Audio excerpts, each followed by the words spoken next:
आलू टावा भजा मोर भारी पसंद। मोर कौन पूरा फैमिली समस्त को पसंद, किंतु मु बहुत कम बनाए। कारण जेबी भी बनैबी गोटे बेच पर सेकेंड बेच पकड़ा बेले पूरा सफाचट कर दियंती, जिते कले भी नियंट पड़े।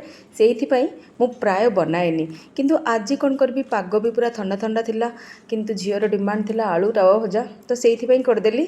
देखो ये मुझे 3 ରୁ 4ଟି आलू को एमती पूरा चंचा चंची करके पतला पतला स्लाइस रे काढ़ी केवल 3 ରୁ 4 मिनट हाई फ्लेम रे सिझेदेली। सिझिला पर ताकू काढ़ी ठंडा करनेली।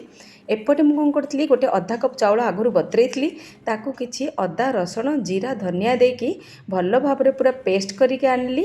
टिके दरदरा रखिए जो थी कि तार क्रंच भल लगे।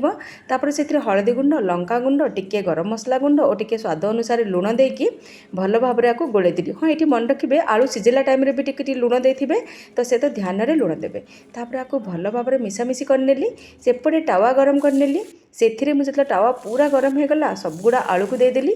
तापर एपटे कौन कले टिके रही रही 5 ରୁ 10 मिनट भितर आलू गुड़ा को एपट सेपट करके हो गला रेडी आलू भजा। और जिते शीघ्र ये होता सेते शीघ्र सरी भी गला।